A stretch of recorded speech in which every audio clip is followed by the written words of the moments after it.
Okay, so black, white vampires. I think this deck ticks a lot of the boxes that we're interested in ticking in this format, and that you have some pretty decent linear draws with Knight of the Ebon Legion and various one-drop Flipping Legions landing, as well as an Anthem effect here from this, as well as Adanto Vanguard to be resilient. And then you have Sorin, Imperious Bloodlord here that only makes your cheaper vampires bigger and provides utility, but also gives you Champion of the Dusk early to draw a bunch of cards. So kind of Vampire Tron, you'll hear me refer to it as, is you play a one-drop vampire on 1, you play a 2-drop vampire on 2, or 2 one-drop vampires, and then you play Sorin on 3, and you -3 it, and you put Champion of Dusk into play, and you draw a bunch of cards and gas back up. We also get to play the powerful hand disruption card to kind of slow down combo decks that might be racing us. And we've got things like Skyclave Apparition here. It's just a scotch of interaction in the main deck, which is great. So let's go ahead and dive on into some games with this. We played this before Strixhaven, and it felt very reasonable then. Let's see if it can still put up some W's on the scoreboard for us in a post Strixhaven world. Mari Gra, thank you for the 46 months. Welcome back. And Bionic Quail, hello to you too. Thanks for the 20. Precision's Hunting, thanks for the follow. Good afternoon.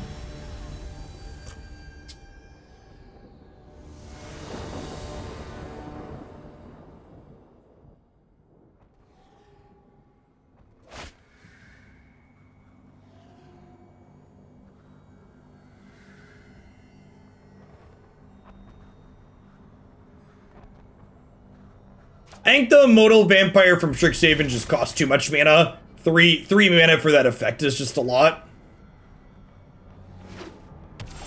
So probably Tainted Pact.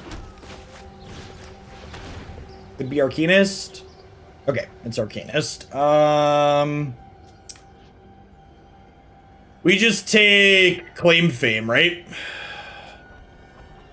Otherwise they get to bring back whatever we take for cheaper.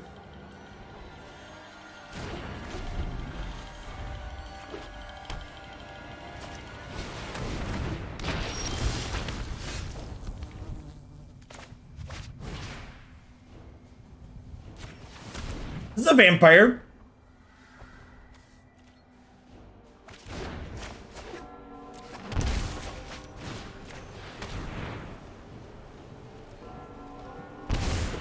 Just take the Fatal Push here. I guess the Stitcher Supplier could flip a discard spell, which would be bad for me.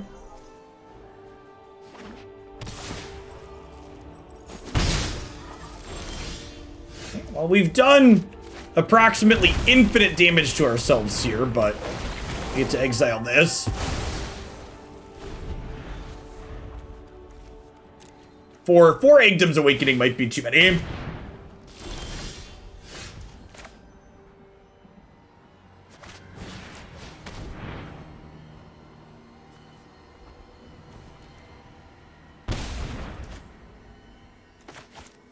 Okay, so this is like a little bit aggressive, but I think with seeing the Thoughtseize in hand, we just do this.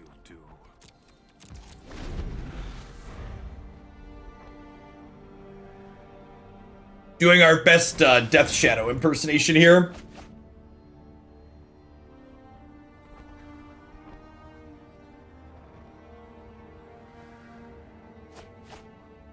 Oh, 12, they hit us for 1. That's true. That's true. They did get 1. I don't wanna undersell their hard work.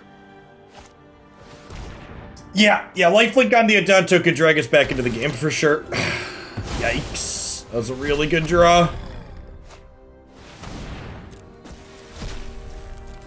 Well, you know, we tried.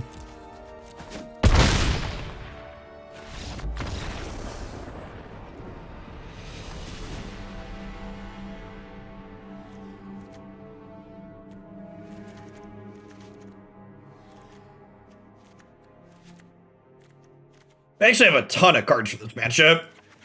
To board out all these discard spells, board out a bunch of cards that play to the board. Well, I guess Silversmote Ghouls, but at odds with Rest in Peace, huh?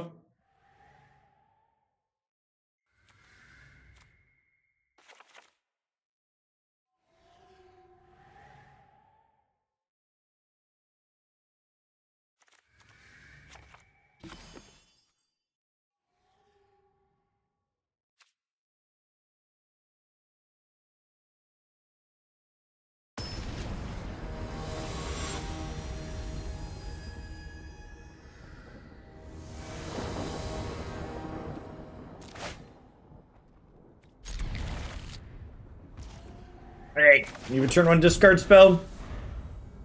Don't do it. Nailed it.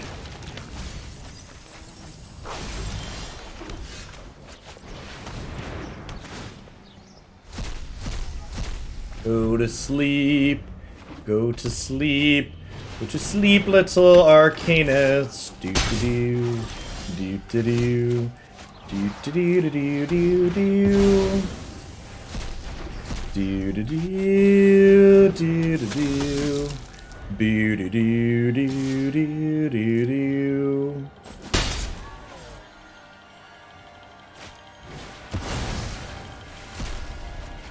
Why you milling yourself, huh? Oh, that technically doesn't mill because it didn't die, right? That makes sense.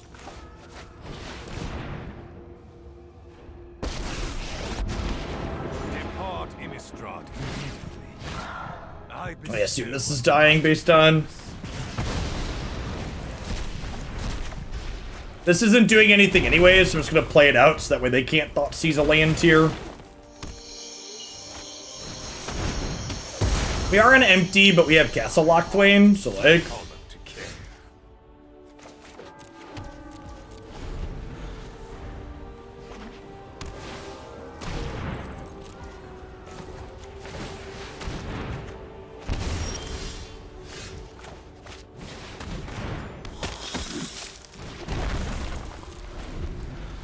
I'm supposed to play the untapped land to pay 3 to draw another card. I don't really want to pay 3 with Adanto and play though.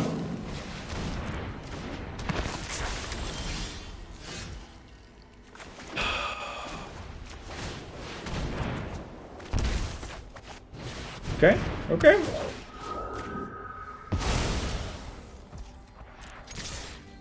Howdy, Varamis.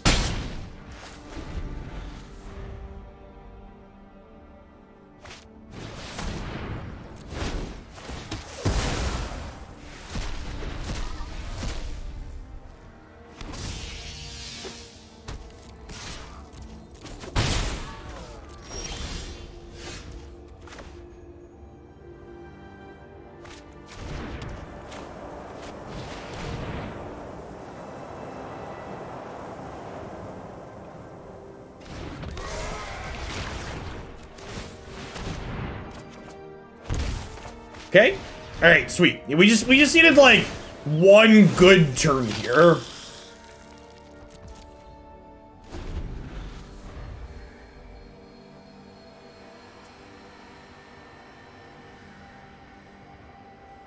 What problem do you think we have that Arc of Orzhov solves? You like want to cut my 1-drop for another land? Why? Can you explain? Because I don't understand your suggestion.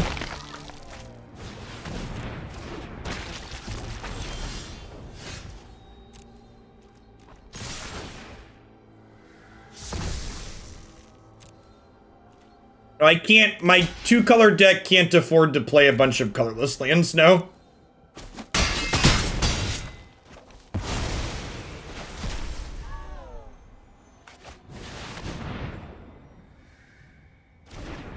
Ooh, holding Awakening to save life from Crocs is a good thought. I like that idea.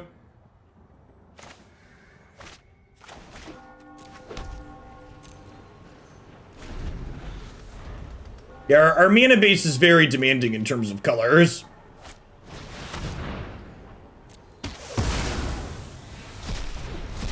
Alright, we're dead to a Fatal Push here.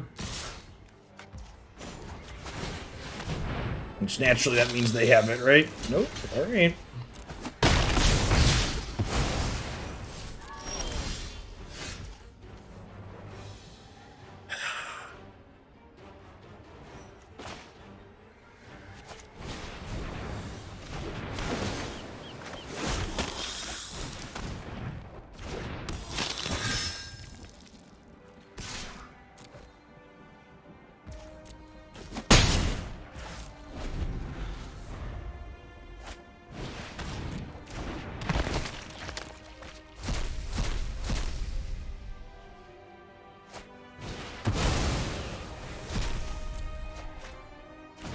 Really getting to highlight some of the grind our deck is capable of here.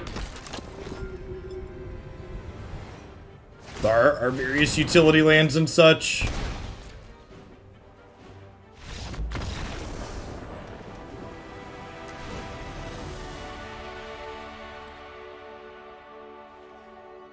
Yeah, Black Cathol, Druggus kicking and screaming through our flood there.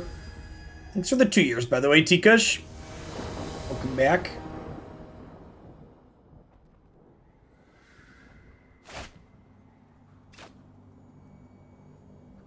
Again, like, whenever you're asking yourself how I want to make this change, the question you should always be asking yourself is, how does that change help solve problems that my deck has? Why am I making this?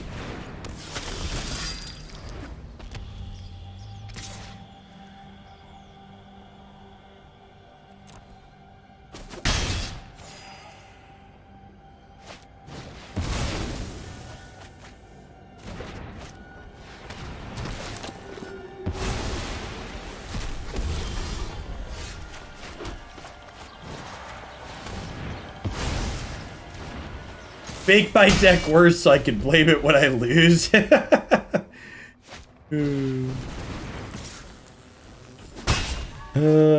Poor knight.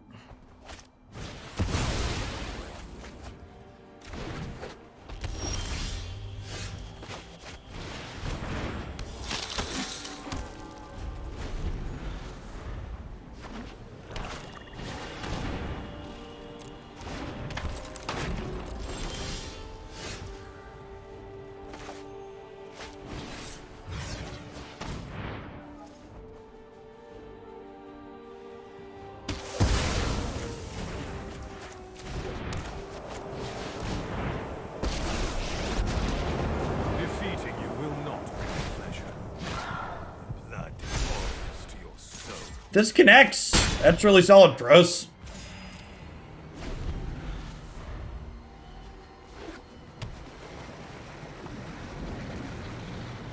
We can dodge claim the firstborn. We can dodge a ball. Oh, that's brutal. They get to double fame this and kill Sorin.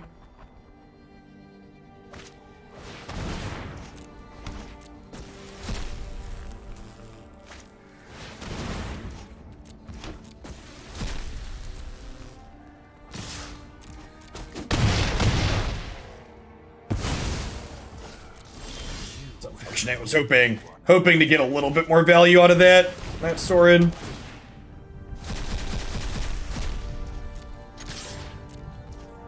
Okay. It's a good draw.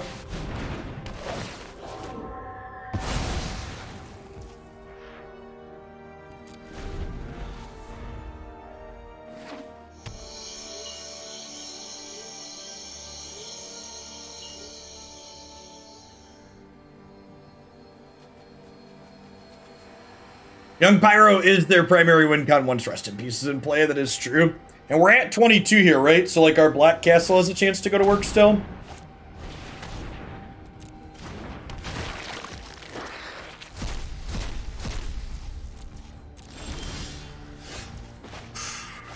Oh, that's a good one. Pick to fight with ancient vampire lord, my bloodline.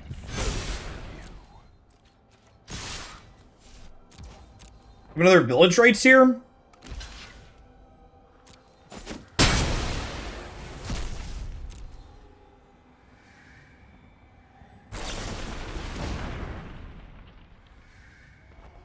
Okay.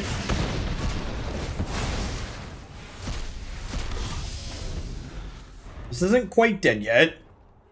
It's not dead yet.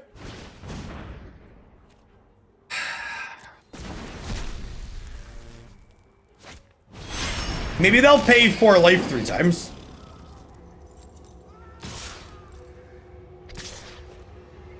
Utility lands you like to see added to historic? Yeah, a bunch of them.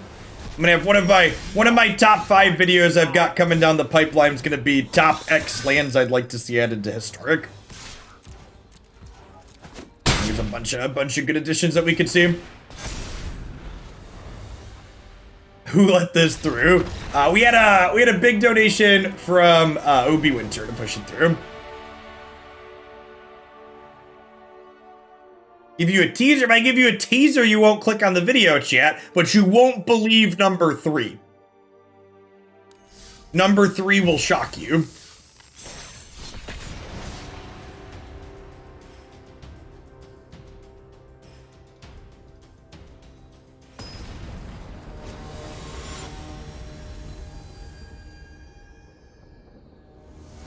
Pros hate number 3.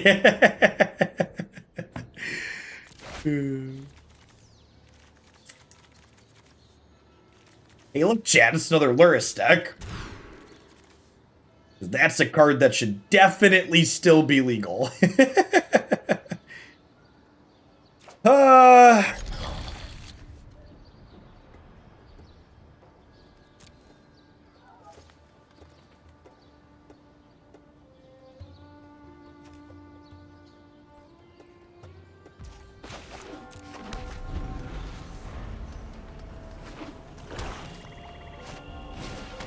I'm so bad at YouTube ad placement.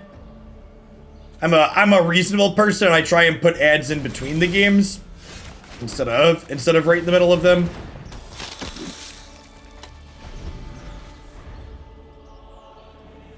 Could be Rogues, could be Arcanist, could be Tainted Pack, could be Rogues or Tainted Pack.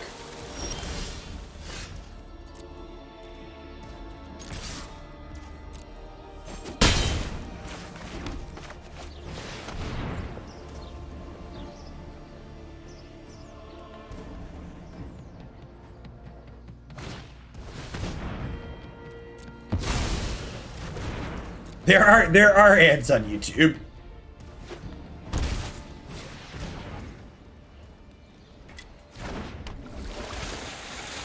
Hopefully this Adanto Vanguard just like do the full 20 here.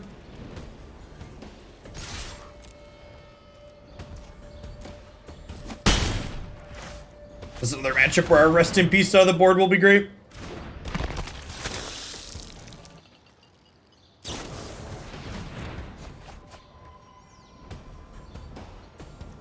Four more hits, baby.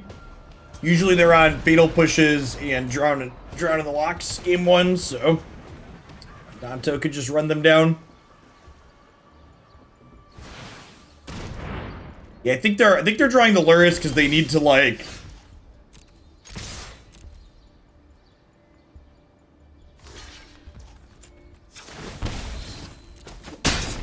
just race me here.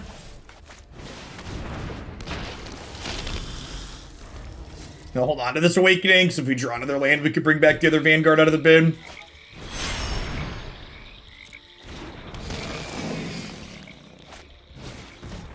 Hey, Crimson Guy, thanks for the brand new tier 1 sub. There's a lot of great people you can send that to every single month here on Twitch. Thanks for supporting me. That was a regular tier 1 sub, not a Prime. My auto-programmed response messed up. Thanks for the $5.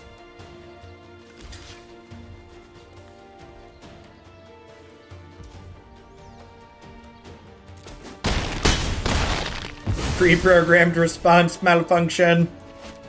I think I want to trade that there.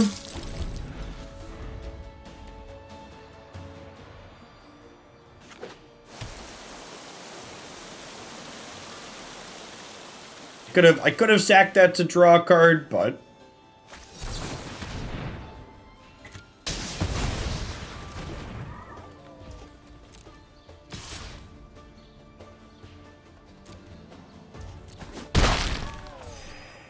Haba Hut, thanks for the 14 months. Good morning, good morning.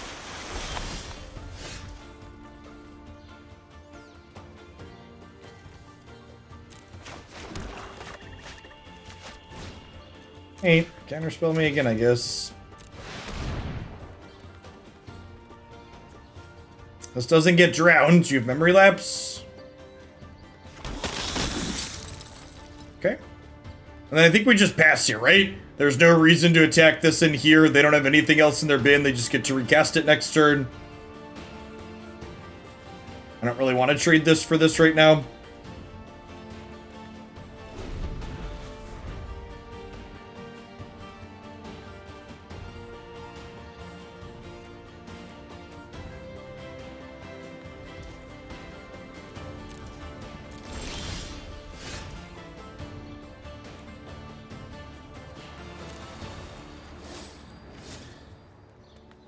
Ooh, you know what? I should have played this pre-combat because this is gonna die to just gets countered by Drawn in the Lock once they kill something.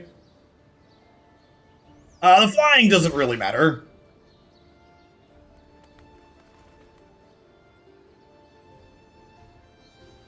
Although I think if they have Drown, they're probably gonna drown proactively here, right? Sinner Vorgol, thanks for the follow. Welcome to the channel this afternoon.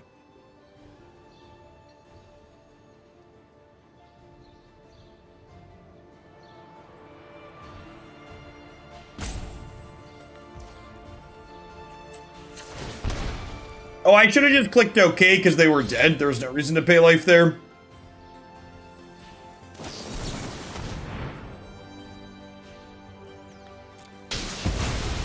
Still dead.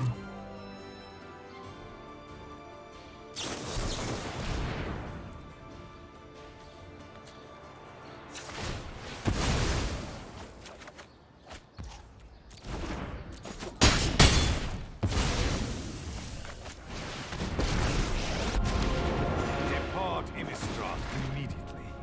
You will taste your life. Classic mono black lightning helix.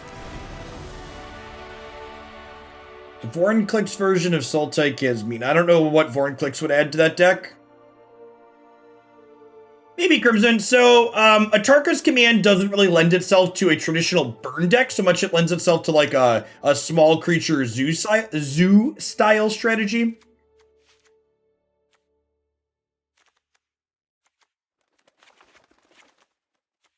Like cutting the discard spells against rogues. I'm bringing in Rest in Peace. I feel like there could be an argument to leaving Silversmote Ghoul in despite boarding in Rest in Peace just because the stat line on this is reasonable. And if I have Rest in Peace in play, I could probably afford for this card to be bad. And if I don't have Rest in Peace in play, the grind on this is pretty reasonable.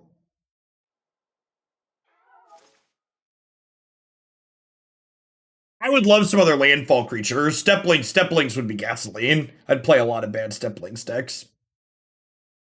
Would I rather have Silversmote Ghoul or Champion of Dusk? It's kind of expensive. I could also trim Legion's Lieutenant, assuming that they're going to be like picking my board apart more. Let me just do that. This lets me get my other Silversmote Ghoul in. Maybe like one Vanishing Verse is fine. And exile some of their cheaper stuff. Champion's only 3 mana, something like that. The card advantage on this is nice though. Like even at just like a 5 mana 4/4 that draws 1, it's like pretty reasonable. Yeah, the Tarkar's Command generally deals 3 and then it either pumps your board or stops him from gaining life.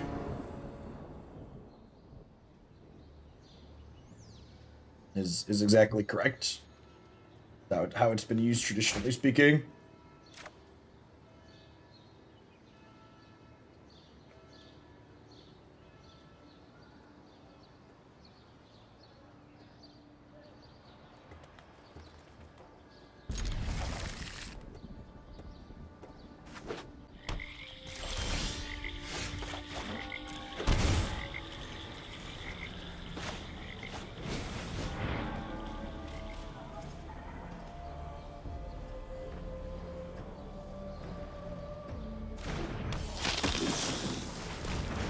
I think Teamer Battle Rage will come to Arena. Everything that is Pioneer legal will eventually be on Arena. All of it. Without exception. Pioneer is coming to Arena.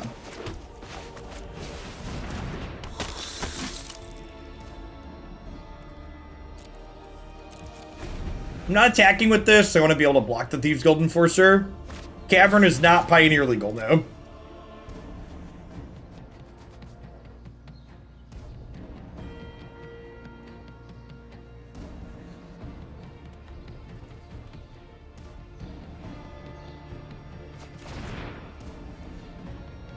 Nah, it's probably a good idea, though. You're right that a lot of people don't seem to understand that.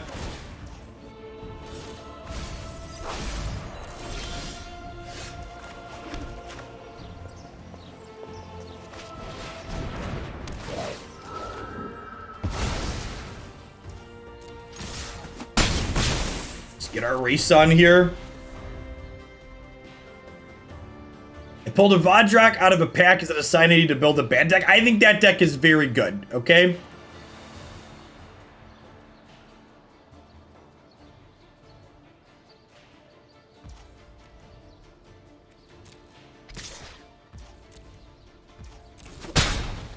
What about Walking Ballista? Okay, I'm gonna give you a timeout so you can go look up Walking Ballista's legality on Scryfall, and you get back to me once you've done that.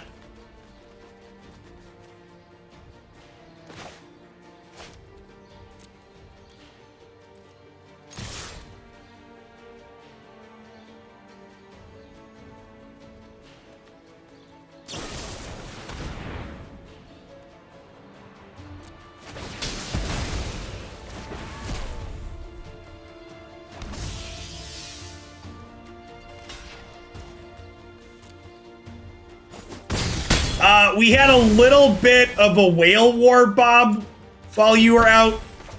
So we had someone cut vampires into today, and then we had someone cut in front of it again, but then we got vampires at the end of today.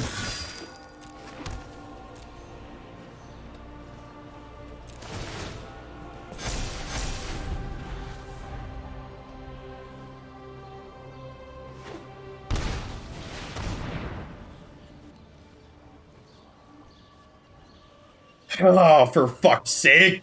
It's like their one card that could catch them back up. Need one more turn. I think we're dead.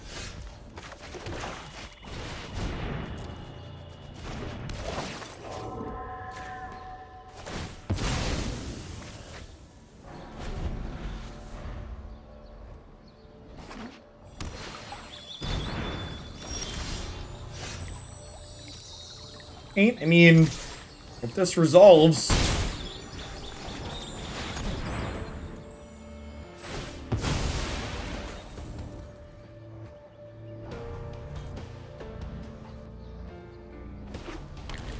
I don't think Champion can swim.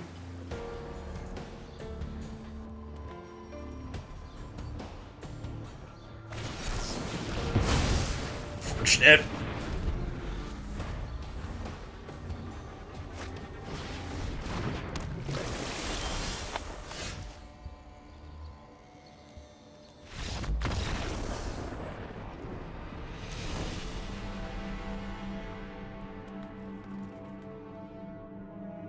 Yeah, I could definitely do that, Bob.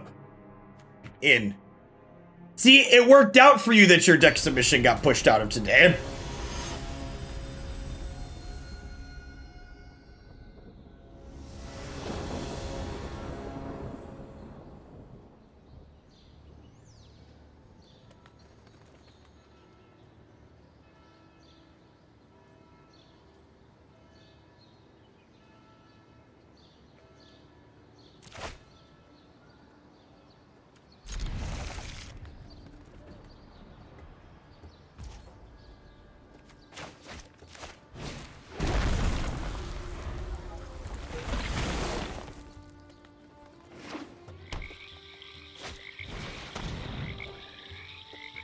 The only thing that's good against the Inquisition, chat, 2-pair. Oh, yeah.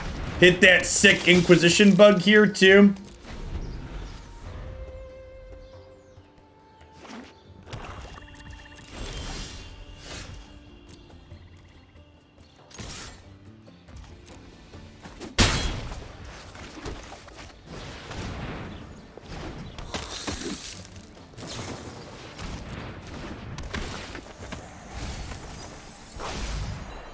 Yeah, HA5 is May 27th. And the next Hoglandia Open is May 30th. Well, there goes all our rest in pieces.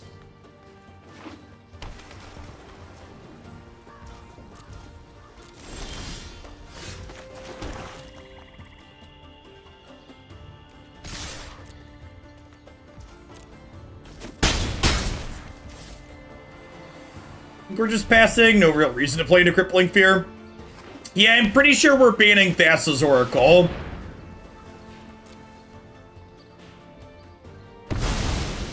I'll make a final decision tonight when I post the event page, but pretty sure Thassa's Oracle is going away. Man, not only did they hit both our Rest in Peace, but they didn't mill any of our 1-drops, which sucks. Like, if we were getting back a 1-drop here with this, we'd be in such a good spot. Now we're probably dead.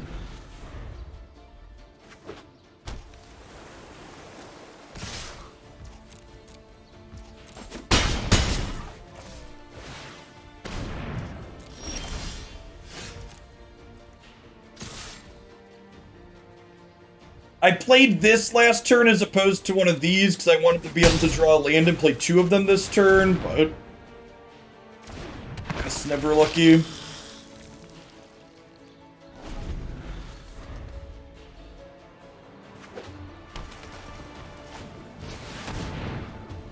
Sure.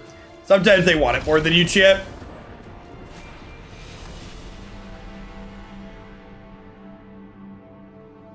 Opponent drew their sideboard card and we did not. I think Rest in Peace usually beats Crippling Fear.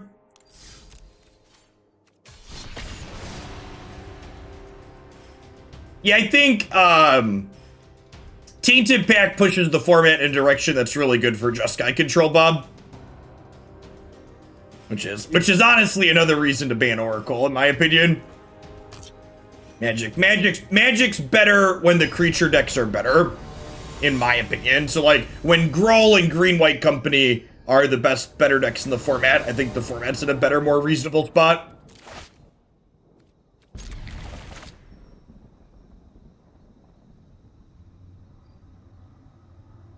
Yeah, like, Control being playable is good, but Control being one of the best decks in the format tends to feel bad. Is it possible that HA5 shake things up enough to not necessitate a ban? No, I don't think so, Rook. Nothing that... Historic Anthology 5 is only printing Stifle as a card that really interacts with Oracle combo. And that's only good in blue decks, which already have tools. Yeah, I agree. Magic's best feature as a game is its combat. And not playing decks that don't play into the combat system is real play. So I think Magic as a game is most enjoyable on average when the combat system's getting leveraged. Yeah, Wizards doesn't have scheduled ban list updates anymore, so we just kind of like left speculating when there's issues. If Wizards doesn't, part of the reason I didn't make a decision yet too, because sometimes they announce bans on Tuesdays. And any day of the week really they could, but I was waiting to see if they were gonna change their mind, but we don't hear news today. We're gonna put the event up with the house ban tonight, I think.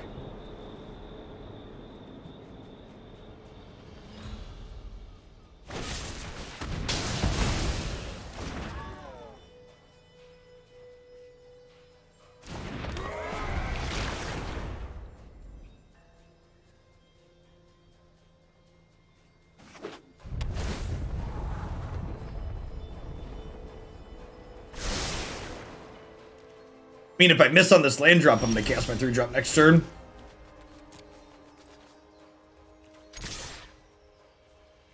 Sensor's just gonna replace itself. Might as well give them some value.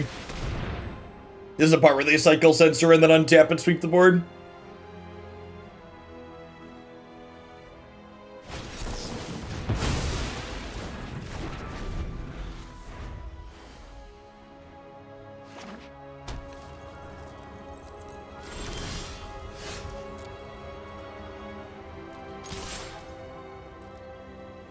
And then, you know, because they're a 2-card combo deck, it's actually correct to play into the Supreme Will here, because if I don't play into the Supreme Will, they're going to get to use the Supreme Will as an impulse to set their combo up and kill us, so playing this into their counterspell is a form of disruption, because it disrupts my opponent being able to set their combo up.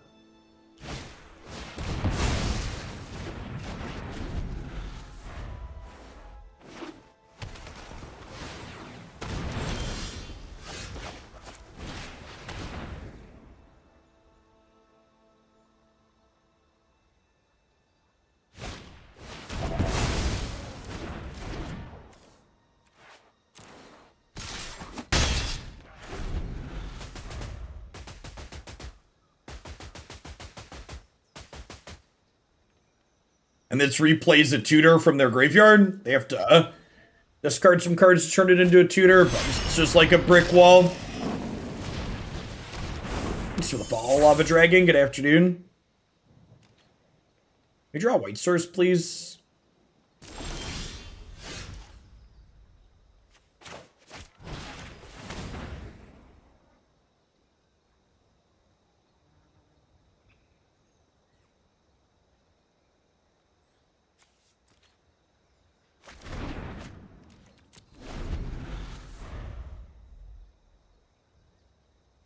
Yeah, I'm supposed to take the Pact of Negation here.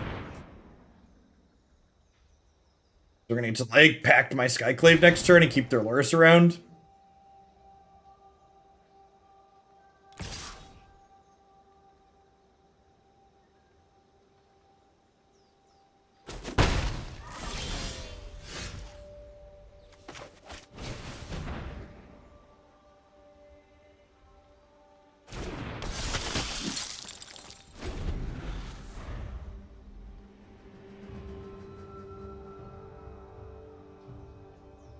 I think Pact of Negation is mostly fine in this format, Lampton.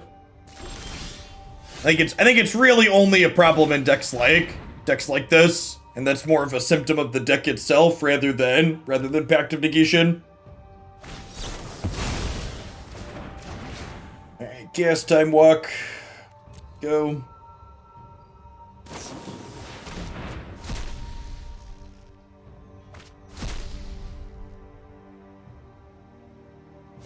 Black Pact would be a Swedish for. Yeah, I think Slaughter Pact would be fine.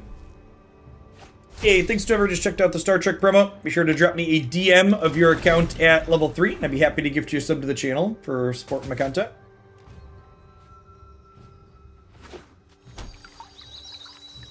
Interesting that they decided to get to a sweeper here.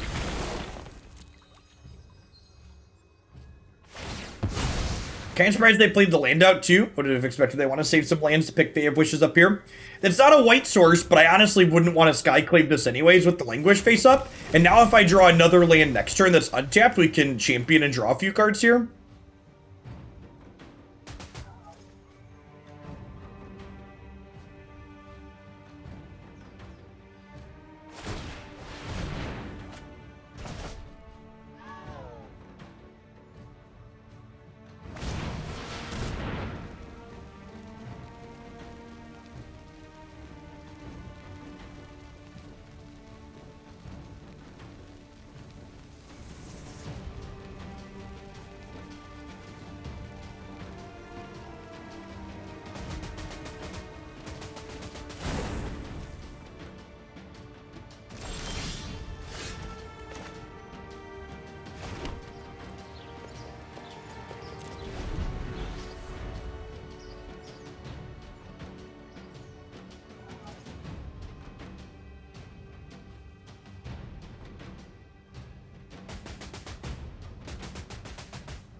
Honestly, this game is a great example of the power of Lurus without Pact, right?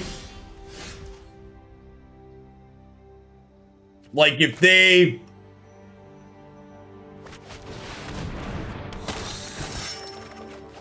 didn't have Lurus this game, it's a completely different game, right?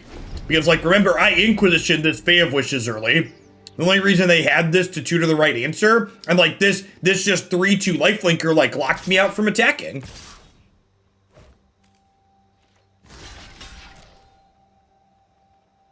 This is really shows why, you know, like, some of the best players in the world in the MPL, when they chose to play this pack deck, most of them chose to register Lurus.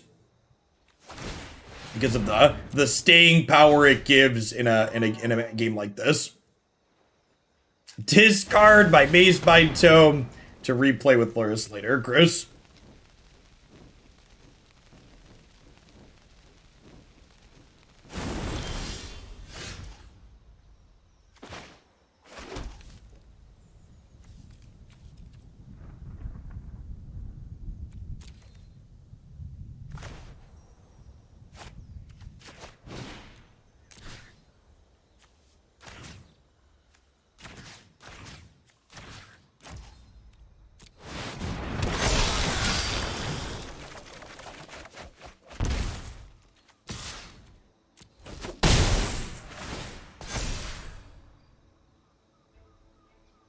Unsure if this is the right play, but man, is it the sweet play, so I'm taking it.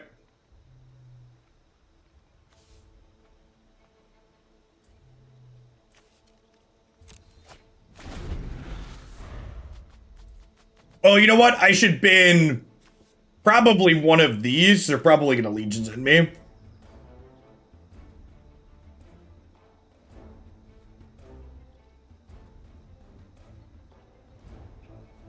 Nah, I'm waiting to see how the format shakes out if they do the right thing and ban Pact, because if they ban Oracle, I don't think Jeskai Control's very good. I think it's only good because it's good against the Pact deck.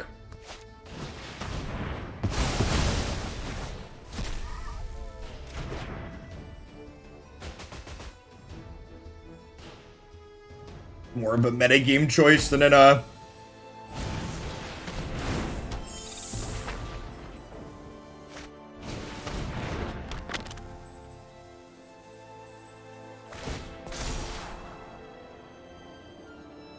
Are they dead?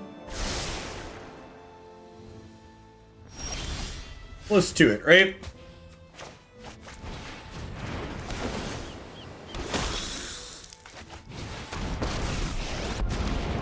Defeating you will not bring me pleasure, nor pain.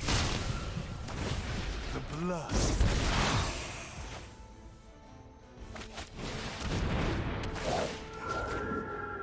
4, 5, 6, 7, 8, 9, 10, 11, 12, 13, 14. I'm 1 point short. I believe I'm 1 point short. Right? 4, 5, 6, 7, 8, 9, 10, 11, 12, 13, 14. So because I'm a point short, I want to Skyclave this. Yeah, I'm counting pumping this or this, chat. That's what I just counted. So I have 6, 9, 11, 14. That's with a pump. So with that in mind, let's get rid of their card selection so we can try and not die to the combo next turn.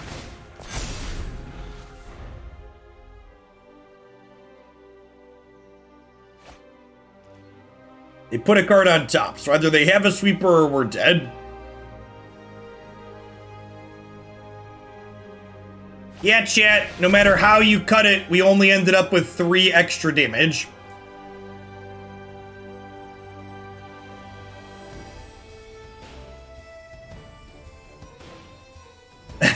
We have not looked into getting another Switch yet, God. They're supposed to be teasing a different hardware variation of the Switch, so I imagine we'll get another one at some point, but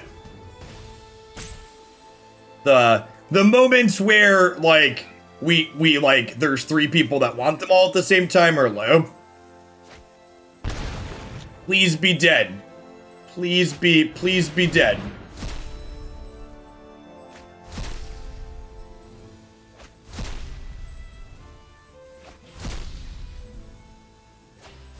Back to the circle jerk. Thanks for the 16 months on it, Tapper. Well, they only have 1 mana left here, so I don't know what they could possibly Tainted Pack into. I think they're just wasting time, right?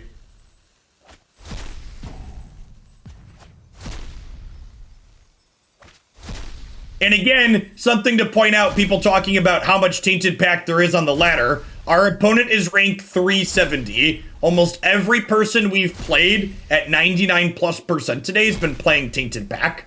All of the actual variety on the ladder has been people that are in the 90% like we are. Thanks for the 28 months, Fulpert. I appreciate that. Welcome back.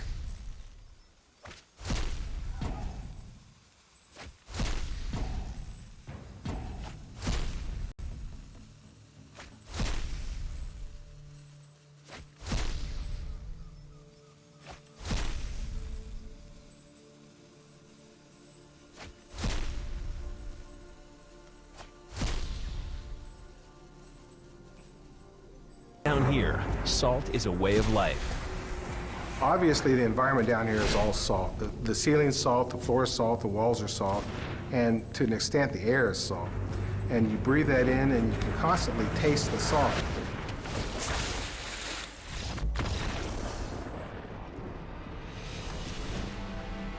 Oh my god, chat. Oh my god, it wasn't salty. We fucking lost. We fucking lost! Oh my god! Wow! Wow, fuck. They had a land in hand or an oracle in hand, and their last card was the untapped blue source. Or whatever. I missed what it was. I was just sitting here waiting for it, and holy shit. Holy shit. Like, fuck this deck. Good lord. I'm like, thank God they banned fucking Lightning Bolt in this format, huh?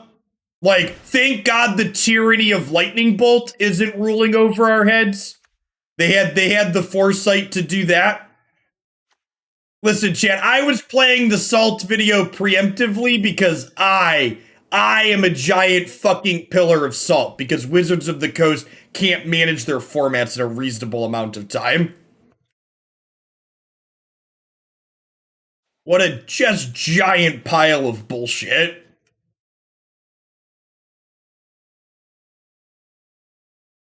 Yeah, thank goodness Winota's not legal. And thank God for that. Would never be able to win the game. Actually, I need to keep these in because they play Lurus, right? I don't even know that Winota would be good against Tainted Pack, chat, if I'm being honest.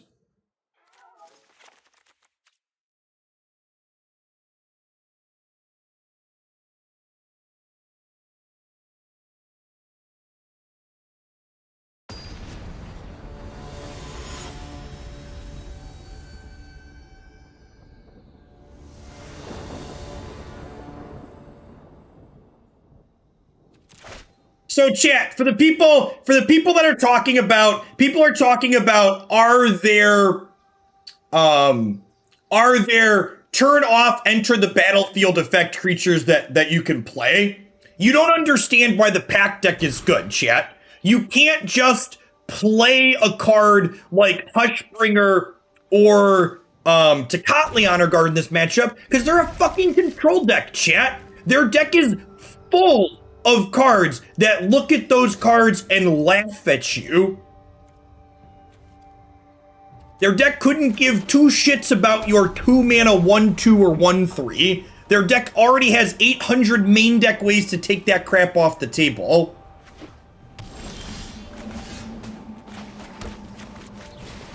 Even Surgical doesn't work. They have Mastermind's Acquisition and Fae of Wishes. You can Unmoored Ego them and Necromentia them, and they'll still combo kill you. And again, like, those are things, don't you dare Legions at me. Don't you fucking Legions at me, chat! Their deck is Singleton, chat! It's a Singleton deck! And my Legion has ended on turn 2. My Legion is dead. My Legion is gone. The ceiling's salt, the floor is salt, the walls are salt, and to an extent, the air is salt. And you breathe that in, and you can constantly taste the salt.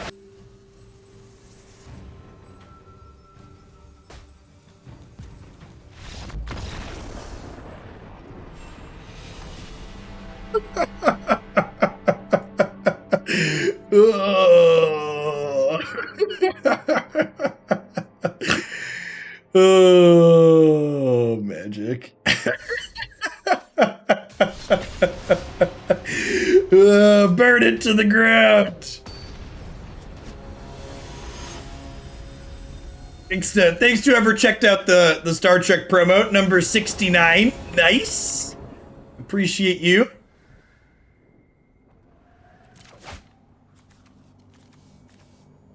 Vampire seems okay, but Pact still sucks. Ain't that the truth? Thanks for the Betty Slanted. Thanks for the Prime Grand Powder. I am officially deciding, chat. I am making a sodium-powered decision, and Thassa's Oracle will not be legal for the Grandia Open on May 30th. Wizards of the Coast doesn't care about your play experience. I care about your play experience.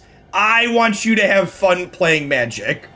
So, you can concede the Tainted Pact on the ladder to test for the tournament, and Tainted Oracle will not be legal for our open event. It'll be stock historic other than that. I don't want to deviate too much from the stock format, but...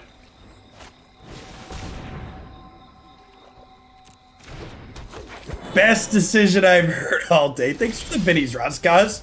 If there's anything sweet you'd like to see a deck built around out of HA5, let me know. Alright, so now I have a decision to make. I have to decide whether or not I want to play a 3-drop or my Inquisition this turn. So the upside to waiting on the Inquisition is that next turn I get to play a 3-mana spell and the 1-mana spell. The downside, however, is my opponent could play out like 2 2-mana spells next turn, and then I no longer have anything to Inquisition in their hand. I think I'm gonna take the resource efficient play. Could get punished for this though. Mr. Polite, thank you for the 12 months. I appreciate that. Welcome back.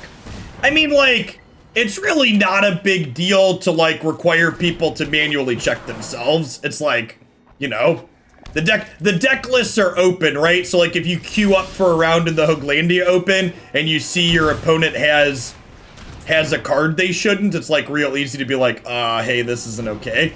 Oh, man, our opponent's deck is gas. They're playing the Herald Unites the Elves combo deck.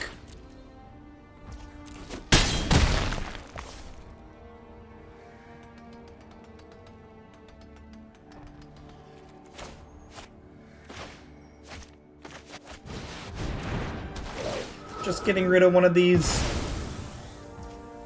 I guess they can still fart this next turn regardless.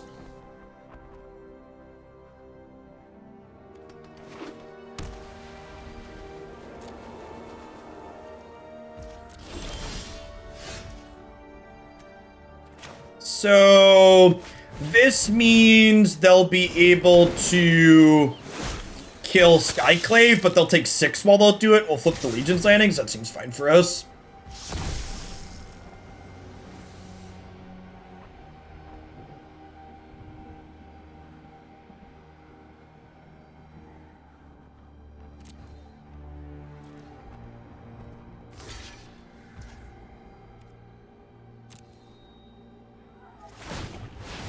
Lurus doesn't give you a deck restriction, it gives you deck building tips. Yeah, that's my favorite commentary on Lurus. Lurus isn't actually a deck building restriction, it just prevents you from putting cards in your deck you probably shouldn't be playing anyways. Like, Lurus is like a real restriction in a format like Standard, but like in non-rotating formats with deep card pools like Historic, like, you probably just shouldn't be playing most cards that cost 3+ mana anyways. You just, like, want a critical mass of cheap things.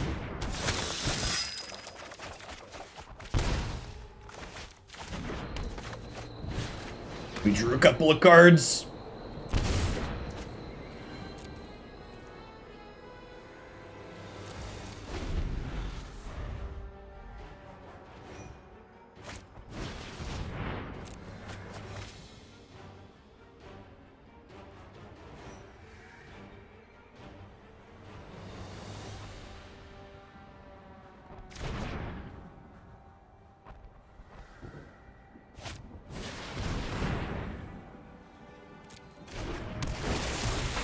They're not a tainted pack deck. They're not a tainted pack deck. What's the site with the historic tier list? My website. Website decks. Is it website decks? I forgot what the name is. Has historic decks that are loosely broken up by power level category, but it's not a like 100% fully encompassed list. It's also not strictly data driven. Hold on to your jaws. They're about to drop. So their deck can theoretically deck itself with Moria of Frost and Herald Unites the Elves, and then win with Thassa's Oracle. So they're technically an Oracle combo deck.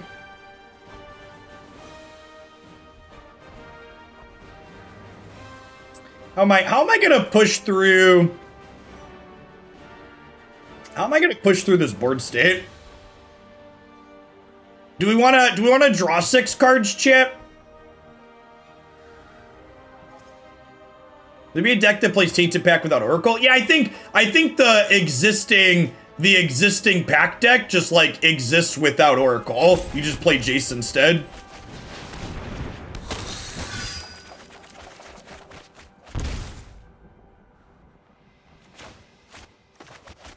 Get that. Found our win condition, champ.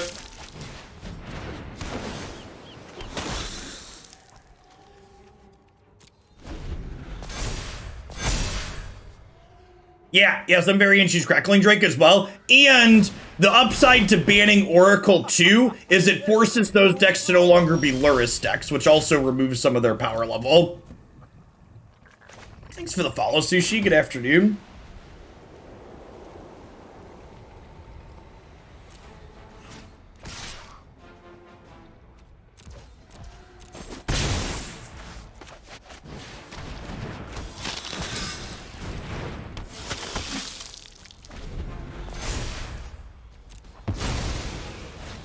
Well, I could bring back Skyclave, that's true. Oh shit, this has a... Well, this is target creature, never mind, that's fine. I thought this was draining me for a second. I thought I made a terrible mistake.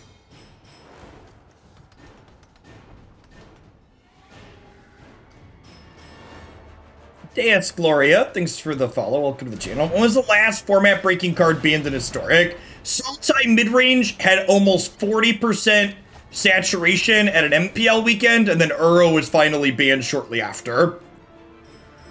Which is why I was hopeful when Tainted Pack posted a bunch of results and then also had 50+% representation in the MPL weekend that they were going to take some action, but they're pretty slow to react. They will remember our names together. Tainted Pack was also in the arena day 2, I hear. Yep. How many days after? That's true. I don't know exactly how many days after. The reaction times are consistently slow, so it could still be coming, I suppose, technically.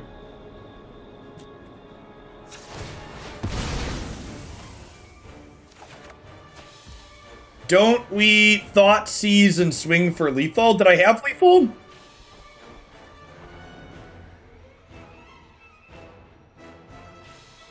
$31.25. Take my Bezos money. Finally checking in daily after YouTube watches. Hope all are well. We are doing swell.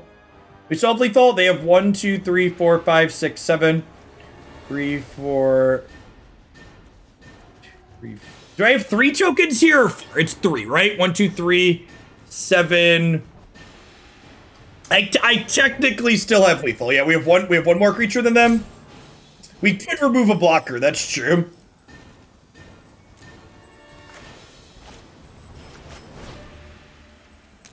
I should Thoughtseize first. Just to check. What's up, dude?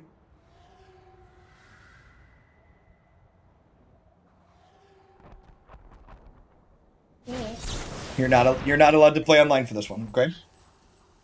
Okay. So stick to local servers, please. All right. Well, no longer have lethal. Glad we checked.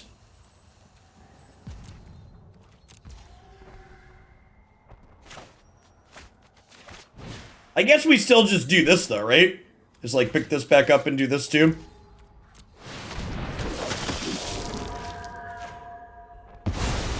Get Harold out of here. Thanks for the 7 months, Rogue Ninja. Welcome back. It's been one of those days, chat. You know, some days you're the pigeon, other days you're the statue, and you just gotta accept that that's the case. Wait, they're tapped out. Are they dead?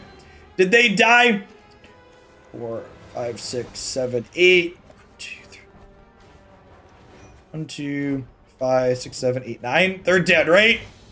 Oh my god, I just clicked through it. I was expecting an attack with all button there. I was expecting an attack with all button, chat, but it turns out it's fine. It's fine, chat.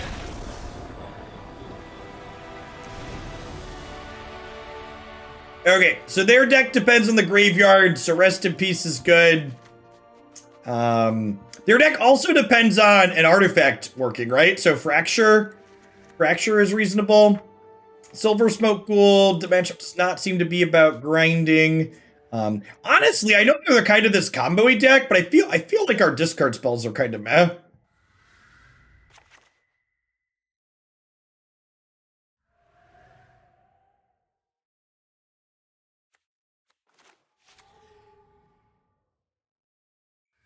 Thoughtseize is probably better than Inquisition. All their combo pieces cost 4+. This is what the whales were trying to save you from by pushing vampires away. Yeah, me being incapable of clicking, something like that. Kaya could be a win con on a locked board like that. That's true. And she does technically, like, pick at their graveyard a little bit, huh? Maybe Skyclave's not very good.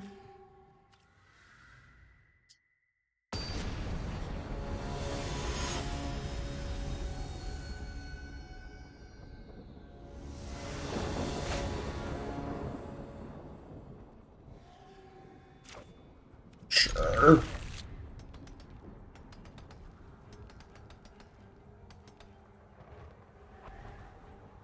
Block. Stone block?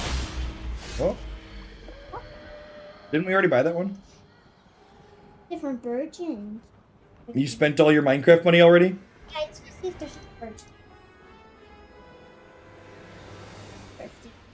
Well, I hope you got ones you like. There's only one. He's a whale. Listen, chat, he got $30 worth of Minecraft money for the Switch for his birthday. He wasted it? I'm confident it was all spent in about 30 minutes.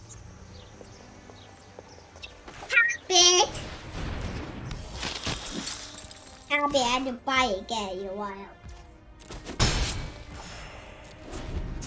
What game can't they play online? My 6-year-old and 7-year-old are not allowed to play on generically open servers for any games online. Because I grew up on the internet, chat.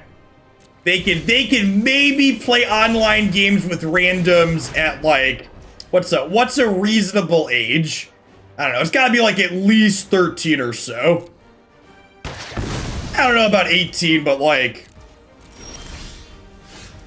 2021? Yeah, like, it's gotta be at least middle school, I think.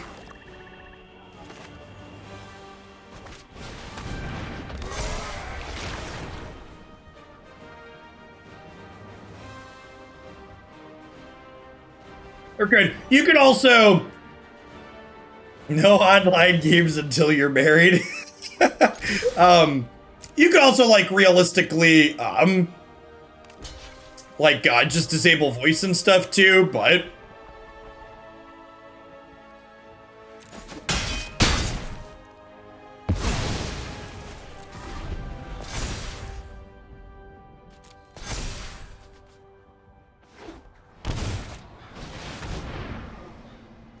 Okay, so... If they hit another copy of their legendary thing, they deck themselves here, right? They did not, but they hit Tolsmir.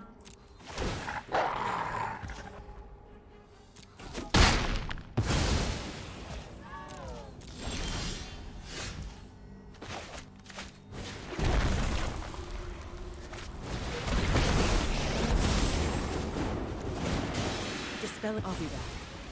This is gonna die to the next Herald trigger anyways, so might as well attack them.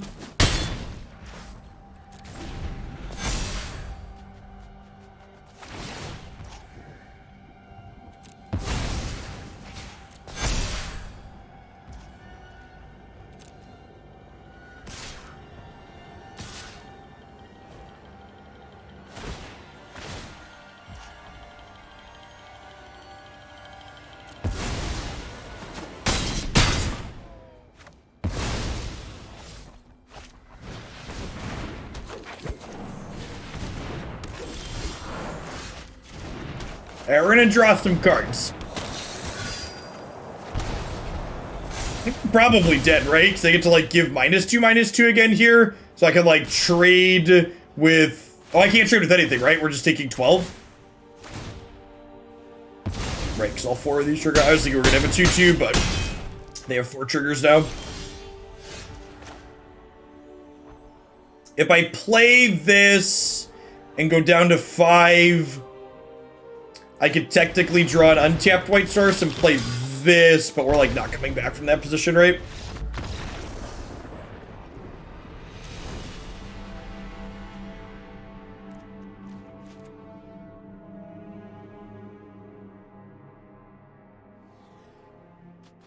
Do I want Reidane here? Reidane makes their enchantment and their planeswalker cost more. This is probably pretty reasonable.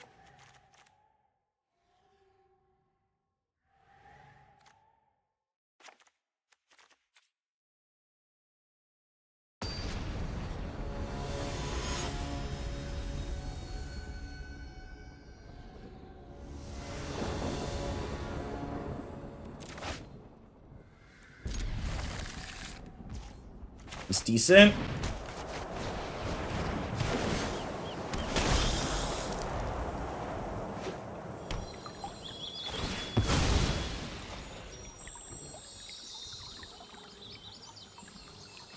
We had a little bit more of an additional whale war this morning that resulted in this deck being the 3rd deck of the day. We played some Gruul, we did some stuff.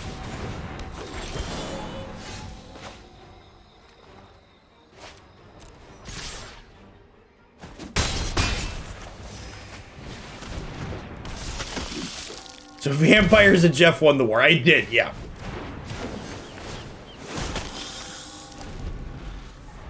Hey, Avron, thanks for the brand new Prime support. There's a ton of great people who can send that to every single month here on Twitch. Thanks for sending it this way this month.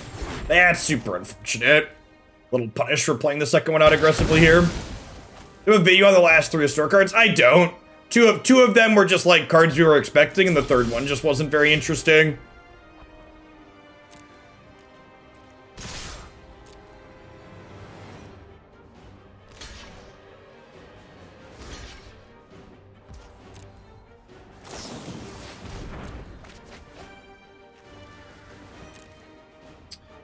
Into the North, like, might see play, but there's also a good chance that it doesn't.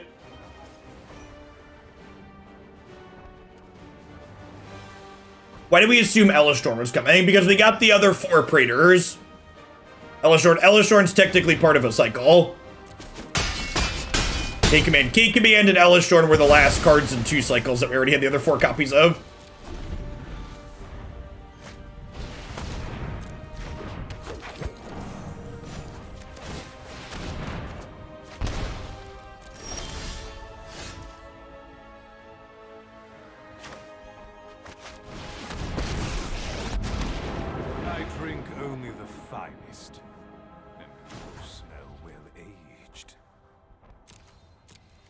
My sequencing here is bad. I technically should have played this. Wait, what? Alright, never mind. My opponent doesn't know what our card does. Got him. Hey, Hyper Ninja, thanks for the 5 months. Welcome back. So you've chosen death.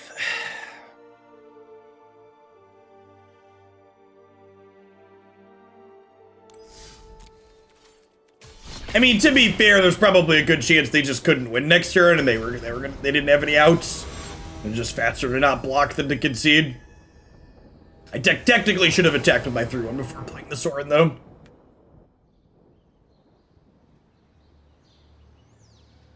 We're getting ghosts today. We are not. So at the end of the stream, we've got that Star Trek ticker in the corner for this week. We're playing some of Star Trek Fleet Command on stream as part of the sponsorship for them. We'll be back with Ghosts tomorrow afternoon and the rest of this week.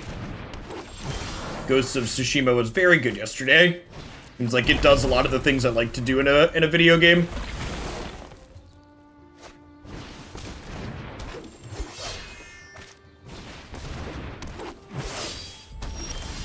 It's pretty scary. Right on time, Legion's at landing. Welcome to the party.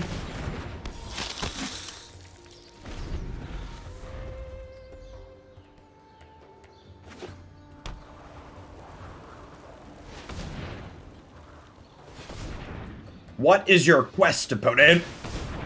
OBT. And we didn't tap... Did they need triple red for? They're just not attacking with land worlds and don't want to tap Raymond Emperors. Well, that's all they have? Okay, give it a shot. So you're saying there's a chance.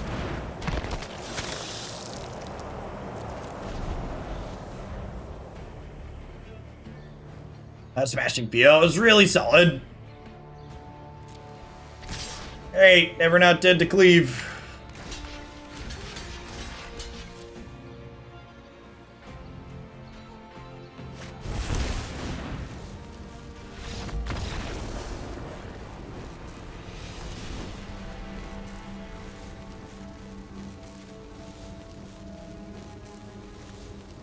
I want one fracture post board here.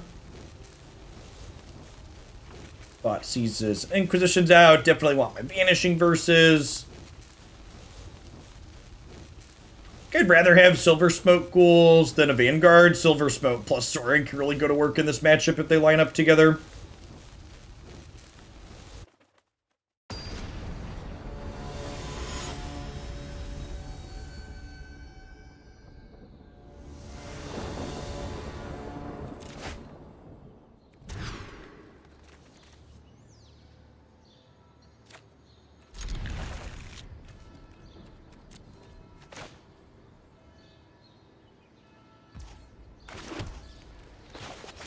Nah, I don't think so, Shep. I think I'm gonna prefer to focus on things that are action games more than anything.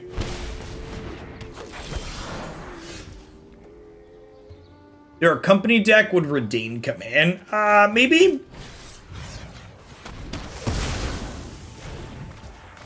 Any argument for cutting on Sorin since he gets run down? No, I think Sorin's really good in this matchup. Even if you're just able to lifelink with him once or turn like one bad vampire into a helix, there's a lot of upside there.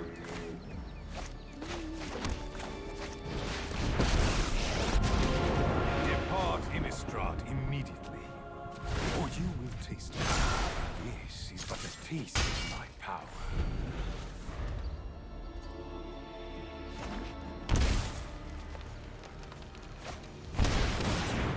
Yeah, Mass Effect is definitely in the range of things I enjoy. I cannot be killed.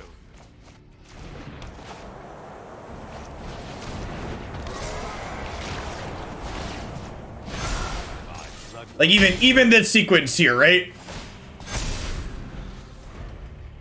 Reidane does not do anything to questing me. She's only non-creature spells. Right?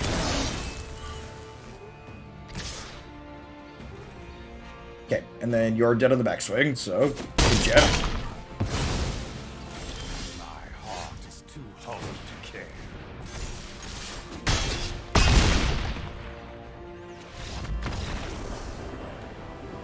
Crunch. I think on the draw, I'm cutting these Adantos and bringing these Inquisitions back in to try and poke through their curve a little bit.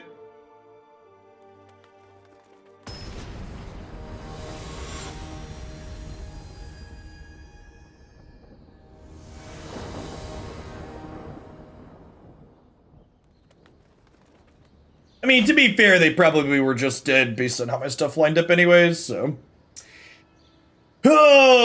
So this hand curves 1, 2, 3, but I have to bolt myself to do it.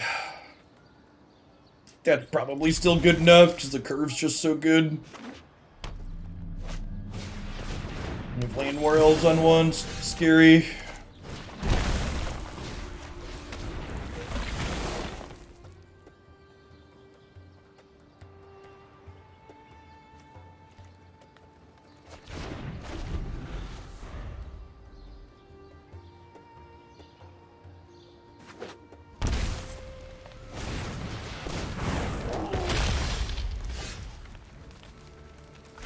Okay.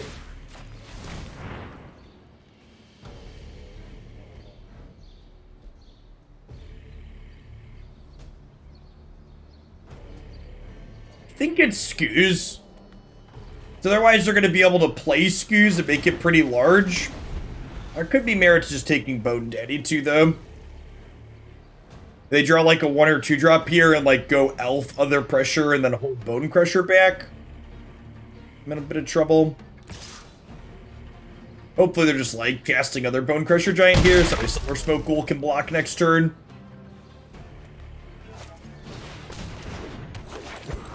Yeah, this is like actually just worst case scenario. They even redrew the same thing we discarded. It was worth noting that my assessment of swapping the Inquisitions in was correct. Inquisition definitely much better than Adanto Vanguard would have been here.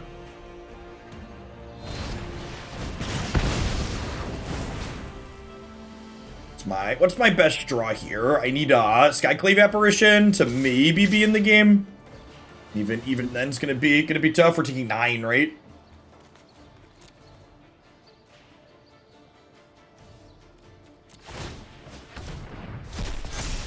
Sorin doesn't even accomplish anything because if the Scavenging is in play. So Sorin and Silversmote don't have a chance to work. I need to draw like Apparition into Sorin. Even that's probably not enough.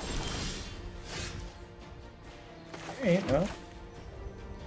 Step 1. I'm supposed to jump block with this last turn.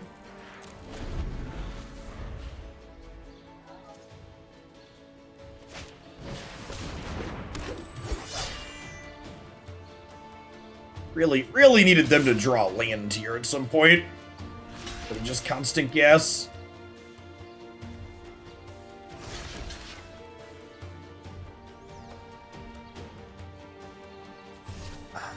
And they waited to play this because now if I double block here, this could come in. I actually completely disagree with you, Corvus. Inquisition spending 1 mana to disrupt their curve. Like, I know it's really easy to look at a game like this where my opponent drew perfectly to fill in their curve after the fact, but like, occasionally you're going to cast an Inquisition, your opponent's not going to immediately draw the card that you took from them. And being able to both disrupt their curve and be able to plan ahead and know how you need to sequence things has a lot of value. So you're right that playing to the board to a degree is important here.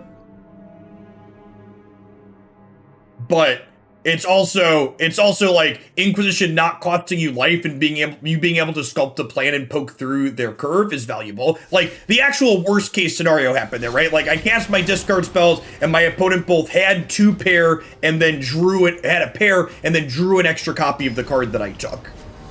So that was actually it at its absolute worst in that context. And not to mention, like, that was one of my opponent's best draws that involved, you know, Land War Elves on the play, right?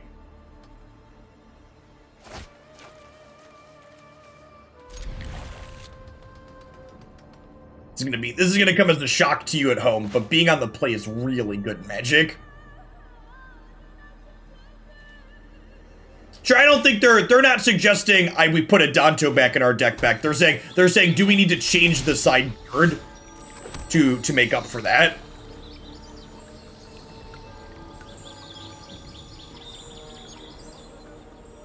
Are there any decks that prefer to be on the draw? No. Magic is not well balanced play versus draw. In fact, that's one thing I wish that they would work to address and change in Magic, is test out different balances for being on the draw. Magic's +1 card for being on the draw is not enough to offset the tempo you get for being on the play.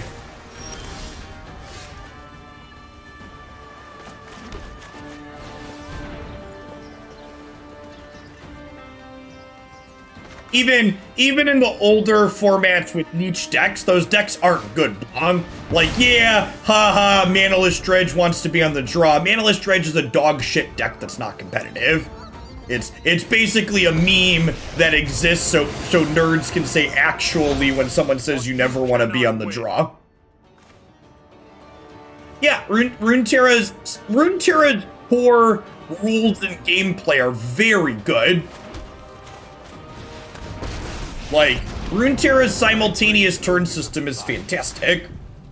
Really innovative and neat. I guess you do. It's just their current set of gameplay is not great.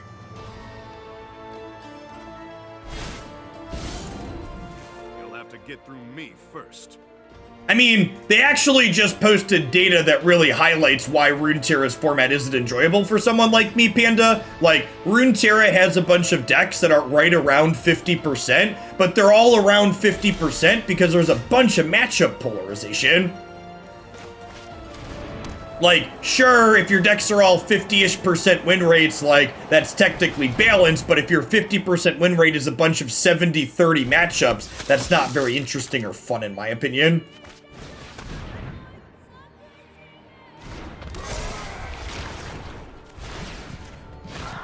I bestow a mighty curse.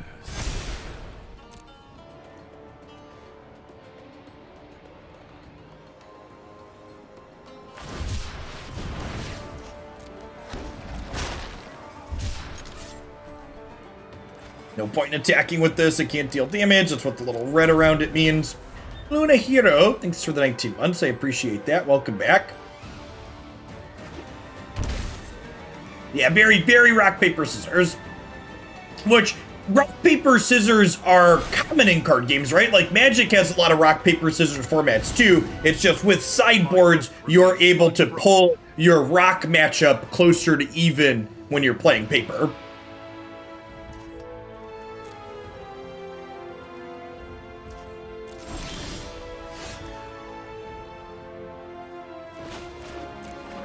Alright, let's start here and see what happens.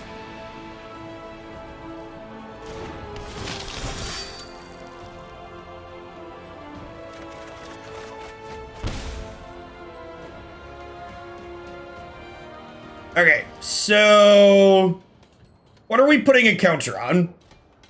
I could put one on Legion Lieutenant, and then if they have another Shark, we kill this if they double block this. I think that's the play. I'm gonna throw a counter on here and then send both of these into the Gideon. For life.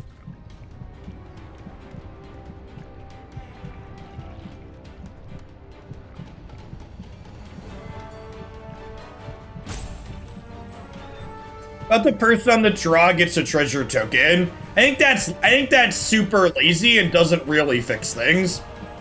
I would prefer if we tried to be more innovative than let's copy and paste Hearthstone. Chat, Settle the Wreckage isn't a card that people really play, and it's a card that you should never play around. You will lose way more games of Magic trying to play around Settle the Wreckage than you will win because you played around Settle the Wreckage. It is a card that costs you infinite tempo to play around. You should cross your fingers, clench your butt cheeks, and hope they don't have it.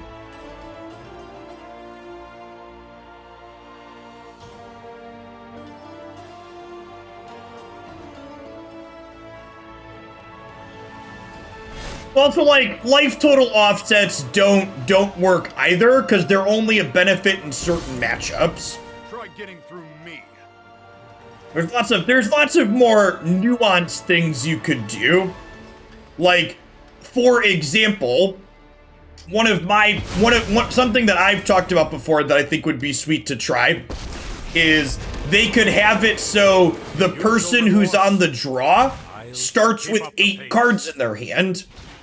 and then neither player draws a card on the first turn of the game. Or both players draw a card in the first turn of the game. Pick one. But basically, you, especially with the London mulligan, you would basically mulligan with 8 cards, giving you a lot more information to sculpt your starting hand. But there's tons of little different things like that you could do. Yeah, you could start the person on the play down a card, so that way their average starting hand is weaker. Now, that would also work. We're going to get to flip Legion's Landing here, which is really good against Gandalf.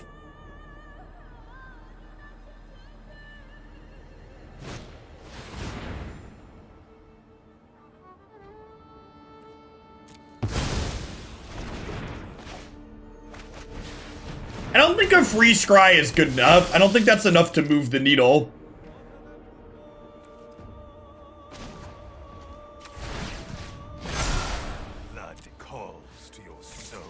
And this time, we're gonna attack with the one that's bubbled because it flips the Legion's Landing here for us. Good night, Teferi.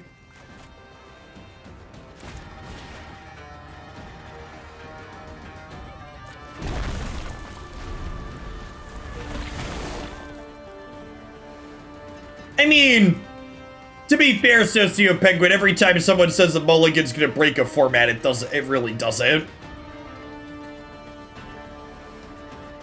Deckard was a replicant. Thanks for the follow. No Twitch chat names. You'll have to get through me first.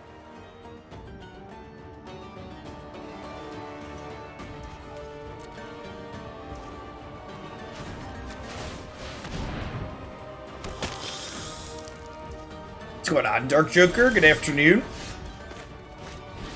Show me your secrets.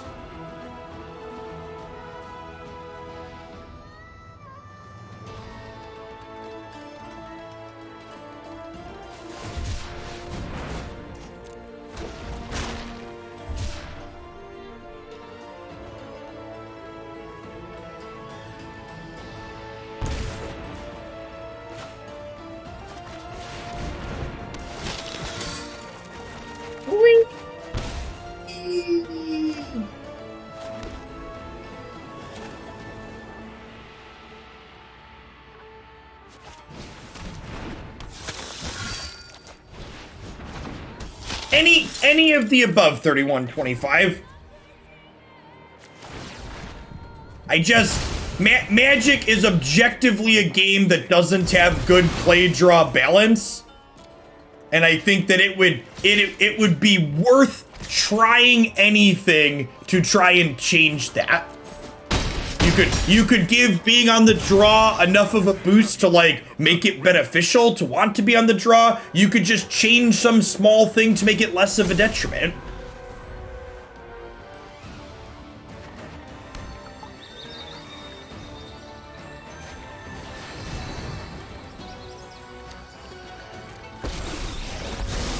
Assume there's no impulse they have here that saves them, right?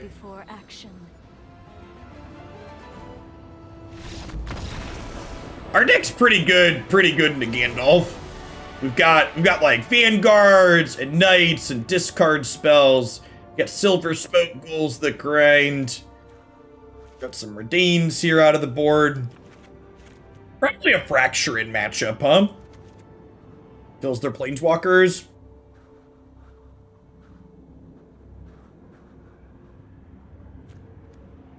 Pretty good. Skyclave Apparition is kind of whatever. We'll bring in a Kaya as the last card. Seems pretty clean. A couple people in chat have mentioned Mythgard, and if you haven't played that game before, a really sweet indie digital card game that we've played on stream in the past. They give you a deck building decision where you have this thing called a path that gives you some kind of bonus in general, but your different path gives you a different bonus on the draw depending on which path you take in their game. So you basically have a deck building decision that dictates what kind of benefit you get on the draw, which I thought was a really neat approach from a game design decision. Like, we don't have this one size fits all. You let the aggro decks get this bonus when they're on the draw, and the control decks get this bonus, etc. So it varies player to player, or deck to deck, I guess I should say. Reidane's a little bit weak, but it's got, like, Black Castle and a discard spell, so I'm going to go ahead and keep it. In a game that goes a little bit longer, we have Fracture to kill a Teferi to slow down their card advantage, so we'll see if this is a game where we can go toe-to-toe with them going a little bit long here.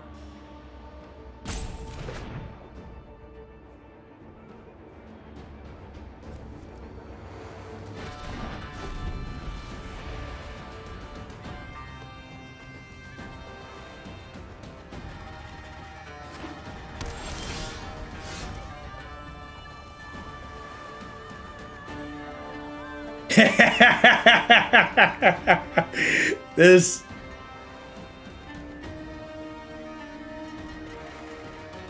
Let's pull this up for folks at home. So, this is how people sniff out ban and restricted things. Let me move my advert here. You can see it in my URL bar here. It says ban and restricted announcement tomorrow, and it says you're not authorized to access this page. But if I put May 20th up here, it says page doesn't exist. So there's almost assuredly a banned and restricted update tomorrow. So maybe we're waiting an extra day to put the Hoaglandia Open event up. What's wrong, bud? What are you doing? What do? Oh, did you get in trouble?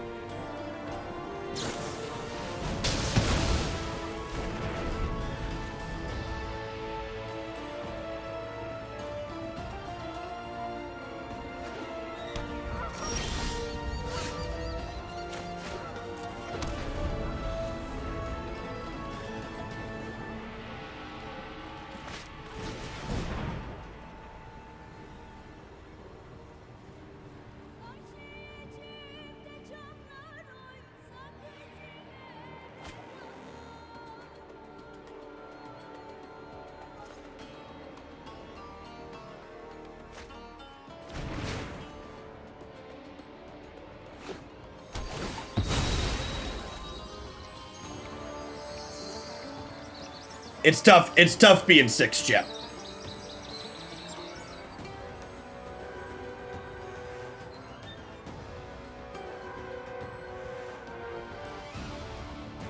It's a psych out and Veil of Summer is being unsuspended. Yeah. Try being 44. Listen, chap, when you are 6 or 7 years old, there's a good chance when something bad happens to you, it's quite literally the worst thing that's ever happened in your life. So it's tough out there. Picked a fight with an ancient vampire lord. Would I have sired many warriors?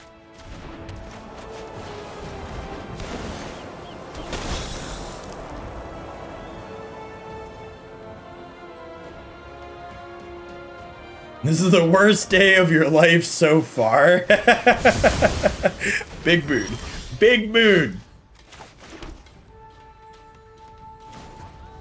Any cost, chat. Any cost.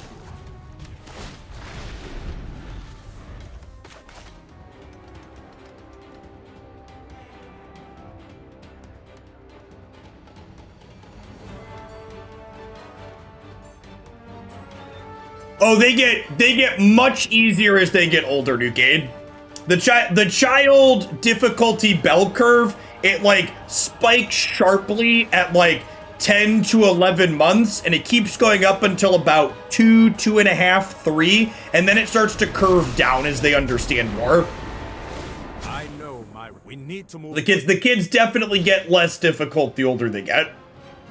Once they understand consequences for their actions a little bit, it spikes again in the teenage years. Yeah, I'd believe that.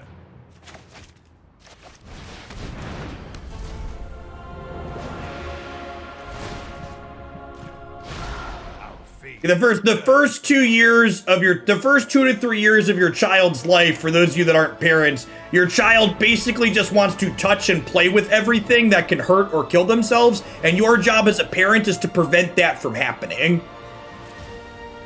You just gotta like put bubble wrap around all the corners, and put locks on cabinets, and put gates on stairs, and they try their darndest. Hey, Dark Joker, thanks for the brand new tier 1 sub. We have the first floor of my house. If we close all the doors on that floor, Haley, who's my 11-month-old, can have free run of that floor because all the cabinets are locked, all the outlets are covered, there's no sharp corners. So it's good. It's good if you're a parent, if you can set yourself up a room or a couple of rooms or a whole floor where the child can just run free and like not have anything that injures themselves. That's ideal. Because once they're mobile, having to stay on top of them is rough. Thanks, Philly. Appreciate you. A worthy opponent. Yeah, they are wild. You still can't leave them alone. But you could just, like, you know, not have to be literally on top of them. Because, like, if you don't have a room child-proof, like, you have to be on top of a 1-year-old. Man, Helix was a good draw. Rough. Alright, so we get to do this. And then I get to do this. And then this next card only cost me 2 life, so we've got that going for us. Legion's Landing, okay.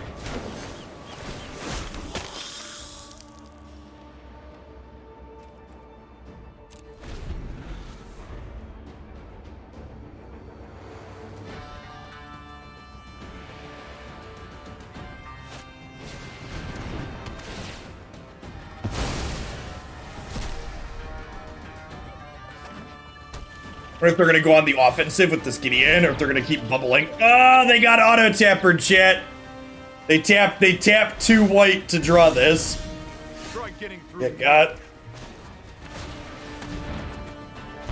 Oh, feels magic, man. I could technically pay 3 to draw another card here, but that doesn't seem like a good plan.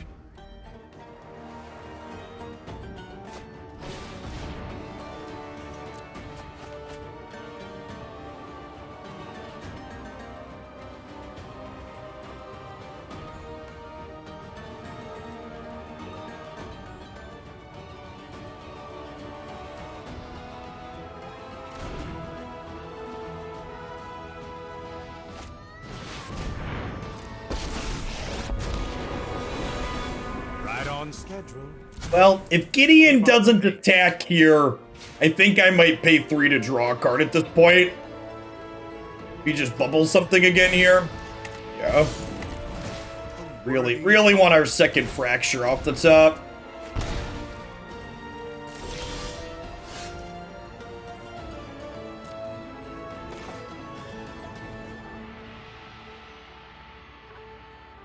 Try to hook on me. Declan tried to put a booger on you? That's gross. Yeah.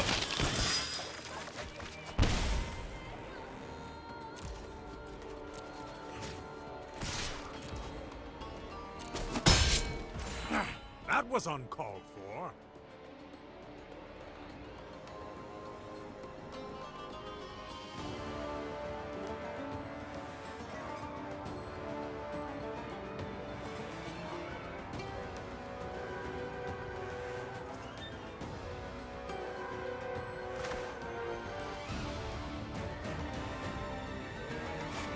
I think we're playing this, and I think I'm just playing a tapped land. I think I'm holding on to this in case they have a sweeper.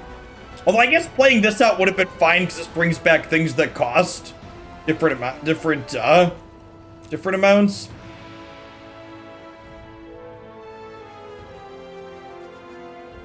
Well, I guess we're just dead to a sweeper, huh? Because they sweep and then hit us with Gideon. Yep. If they don't have the sweeper here, we're probably going to come out of this okay, though, because the Legion's Landing should flip.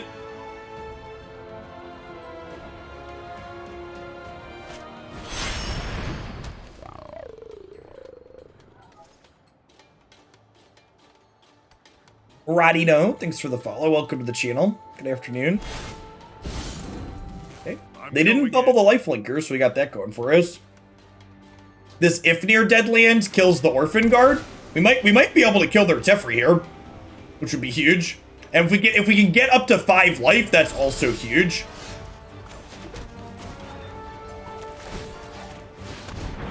Getting out of range of Gideon killing us would be a big deal.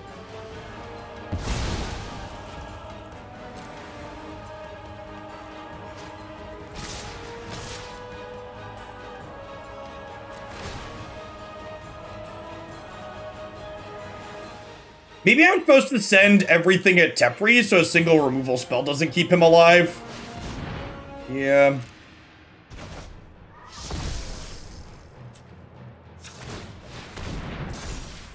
Although this does mean I get to redraw our thing that, Nah, next time I'll be ready. the Gideon's gone, so we're not going to accidentally die to that. I think if they don't Narset us here, if they don't Narset memory, we should be okay. Okay, so we're not getting Narset memoried.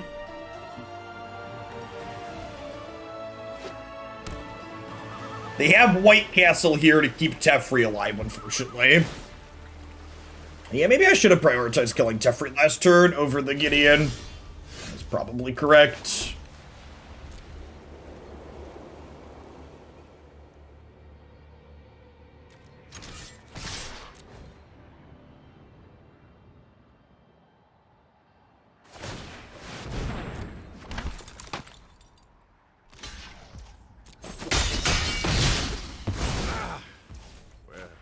That didn't pan out.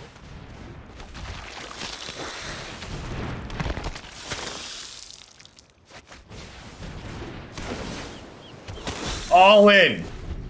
Go.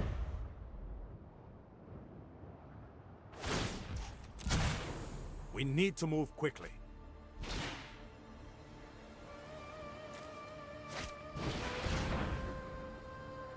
I've only seen one sweeper so far this game. It's probably a good chance I got a sweeper coming up. These cash in for more cards, though.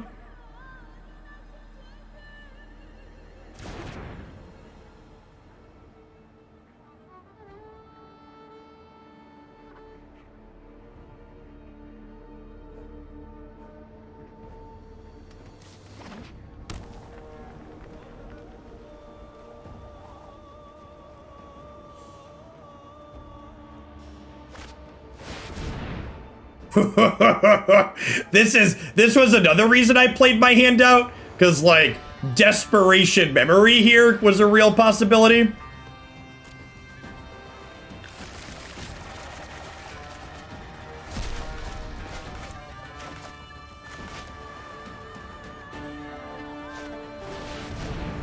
Okay, so do I want a 1/1 or do I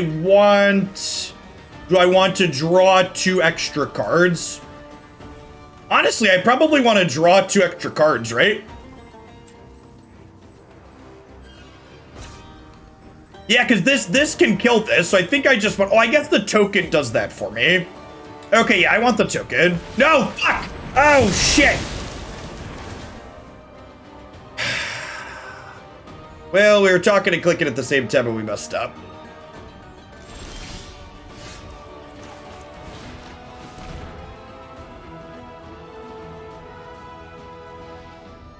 You get nothing. Good day, sir. We might still be fine, especially with the straw.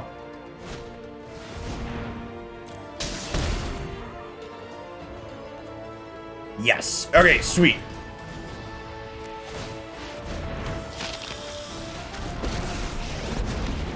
If you threaten Innistrad, I will take you personally. Make yourself. Let me know if you're up for round 2.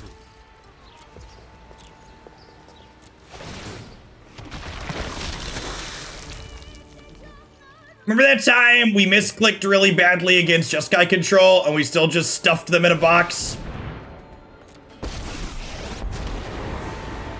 Lightning Helix, you say? Raise. Helix with 2 3-1s. Let's go. Let's go. Yeah, like, no. I almost reflexively did this, chat. It would have been real bad. It would have not been a good scene. I was like, oh no, wait. Hands off the keyboard. Oh right, they recycled our fractures so we could draw them again.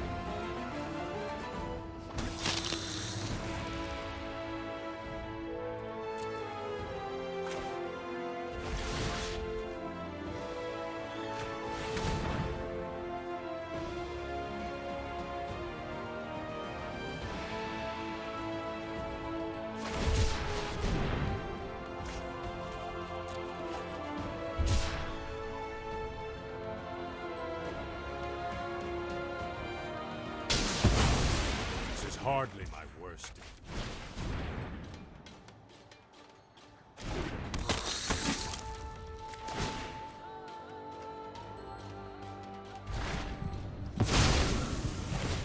Thank you for your service. Up to 7, not getting burned out, bringing my 3/1 friends back to play.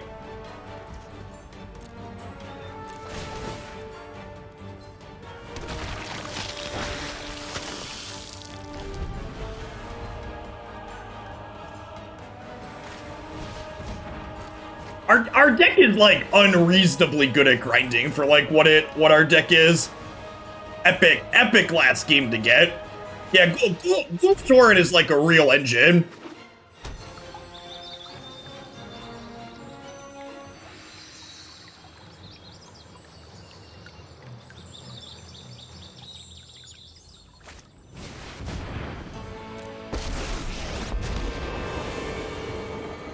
Virtue will always try. Yeah, we basically haven't attacked our opponent at all this game. Let's do this. They bubbled Sorin. Okay, sure.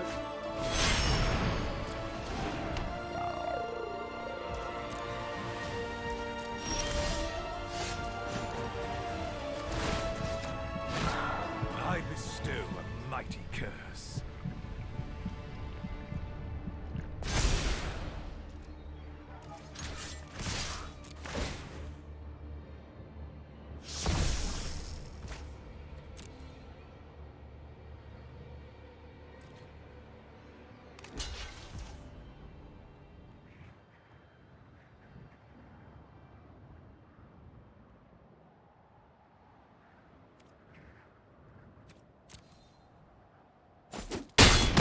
Yeah, there's no reason to die to Helix here. My training. Fine, I'll make the right play instead of the greedy play.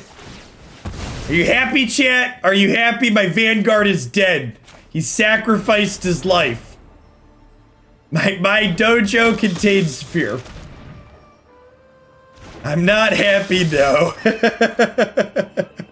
Yeah, we just have every angle covered this game, right? Like, there's no reason to give them the out as a Helix here. You ever see the control deck get ground into the dirt by a creature deck? Oh, we don't. They shuffled our 5-drop back in, press a pick. The memory sent our 5-drop back in.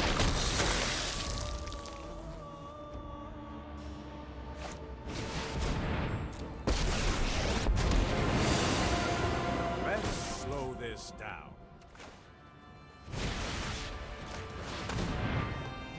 This might be wrong. It might be right to hold this and kill him with creatures.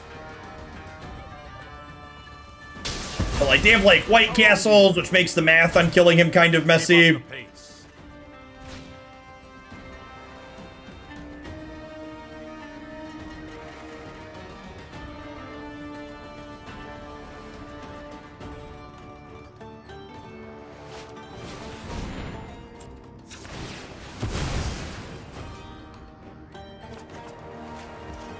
Good chat, good chat. Sick.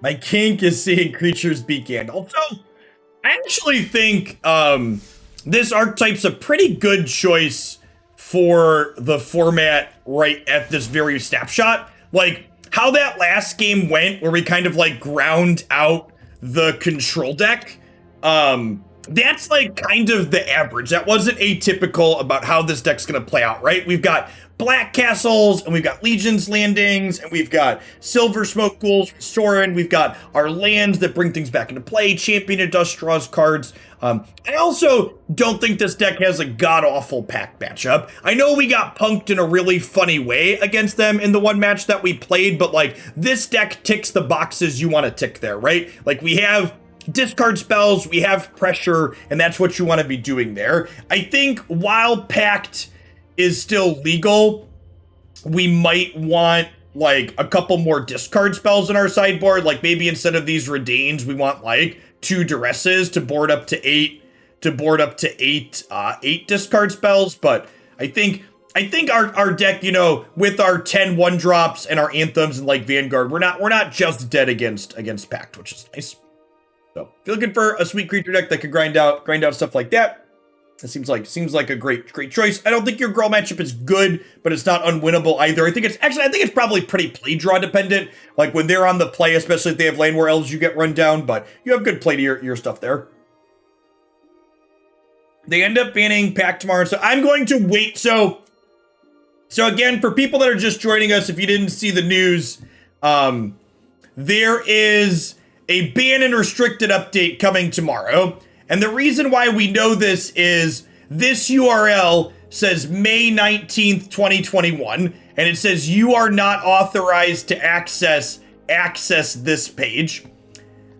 And if you put May 18th up here or May 20th, it says no result found, which means based on how they typically format these announcements URLs, someone has sniffed out the fact that there is a ban and restricted update coming tomorrow. So I had said that I was going to make a decision about the Hoaglandia Open with house bans by today, and I'm gonna wait. I'm gonna wait and see what they do tomorrow, and signups for the Hoaglandia Open on May 30th. Our next Open will be guaranteed happening on May 30th. We'll be going up tomorrow evening or afternoon once we find out what their decision is.